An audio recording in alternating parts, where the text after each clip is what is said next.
আসসালামু আলাইকুম। আশা করি সবাই অনেক ভালো আছেন। আজ আপনাদেরকে সহজ একটি নাস্তার রেসিপি তৈরি করে দেখাচ্ছি। চলুন তবে রেসিপি শুরু করা যাক। এখানে আমি ১ কাপ পরিমাণ নিয়ে নিলাম ময়দা, ১ চা চামচ ইস্ট, হাফ চা চামচ লবণ, ১ টেবিল চামচ পরিমাণ ঘি। ঘিয়ের পরিবর্তে আপনারা চাইলে তেল দিয়েও করে নিতে পারবেন। ময়দার সাথে ঘিটা খুব ভালো মতো মিশিয়ে নিলাম। আর মেশানো হয়ে যাওয়ার পরে হালকা উষ্ণ গরম পানি দিয়ে একটা ডো মেখে নিব। আপনারা চাইলে তরল দুধ দিয়েও এই ডোটা মেখে নিতে পারবেন, তবে হালকা উষ্ণ গরম হতে হবে। একটু নরম করে মেখে নিব, এতে করে নাস্তাটি বানালে কিন্তু খেতে ভালো লাগবে।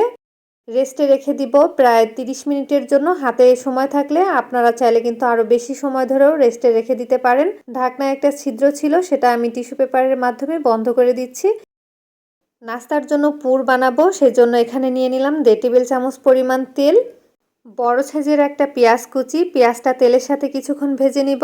যখন একটু নরম হয়ে যাবে তখন দিয়ে দিচ্ছি 1 চা চামচ পরিমাণ আদা বাটা, 2 চা চামচ রসুন বাটা, 1 চা চামচ জিরার গুঁড়া, লাল মরিচের গুঁড়া 2 চা চামচ, 1 চা চামচ হলুদ গুঁড়া, ধনিয়ার গুঁড়া সামান্য পরিমাণ, আর দিয়ে দিলাম গরম মশলার গুঁড়া। পানি দিয়ে দিচ্ছি যাতে করে মশলাটা পুড়ে না যায়। এখন এই মশলাটা কিছুক্ষণ ভুনিয়ে নিব।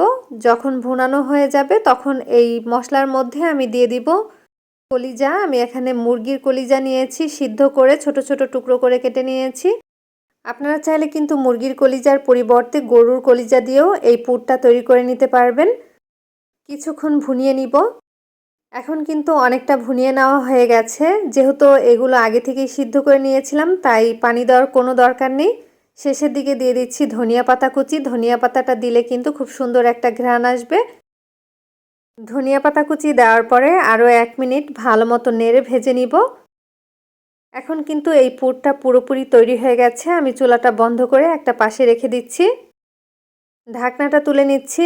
আর ময়দার ডোটা কিন্তু এখন অনেকটা ফুলে ডবল হয়ে গেছে। আমি ভিতরের বাতাসটা বের করে দিচ্ছি। এরপরে ছোট ছোট লিচি করে নিব।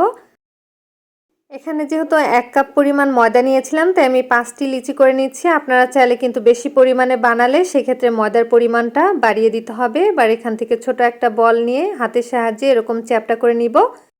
মাঝখানে আমি আগে থেকে যে পুরটা তৈরি করে নিয়েছিলাম সেখান থেকে 1 চামচ পুর দিয়ে ভালো মতো লাগিয়ে দিচ্ছি। এতে করে কিন্তু ভিতরের পুরটা বের হতে পারবে না। দেখুন বলের মতো তৈরি করে নিলাম। এভাবে করে কিন্তু আমি সবগুলো বানিয়ে নিব। যে পাত্রে এই বলগুলো রেখেছিলাম সেই পাত্রে কিন্তু সামান্য ময়দা ছিটিয়ে নিয়েছি, এতে করে কিন্তু নিচ থেকে লেগে যাবে না। এবার সবগুলো ভেজে নিব।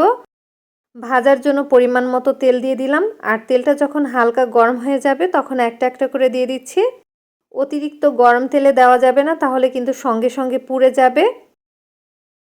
তাই মিডিয়াম লো আছে এগুলো ভেজে নিতে হবে, হাই আছে কিন্তু ভাজা যাবে না।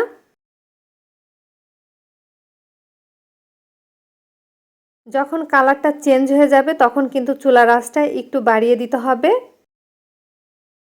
দেখুন কালারটা কিন্তু অনেকটা চেঞ্জ হয়ে গেছে। এর থেকে বেশি ভাজবো না, তাহলে কিন্তু শক্ত হয়ে যাবে। এখন তেল থেকে সবগুলো তুলে নিচ্ছি। সবগুলো একটা প্লেটের মধ্যে নিয়ে নিব। এই নাস্তাটা আপনারা চাইলে বিকেলে অথবা বাচ্চাদের টিফিনে বানিয়ে দিতে পারেন। খেতে কিন্তু ভীষণ মজার হয়েছিল। আমি আপনাদেরকে একটা একটু ভেঙে দেখাচ্ছি। আশা করছি আজকের এই ভিডিও আপনাদের কাছে ভালো লাগবে। ভালো লাগলে বাসায় ট্রাই করবেন। আর কেমন হলো আমাকে জানাতে ভুলবেন না। আবারও হাজির হব নতুন কোনো ভিডিও নিয়ে। সবাই ভালো থাকবেন, সুস্থ থাকবেন। আল্লাহ হাফেজ।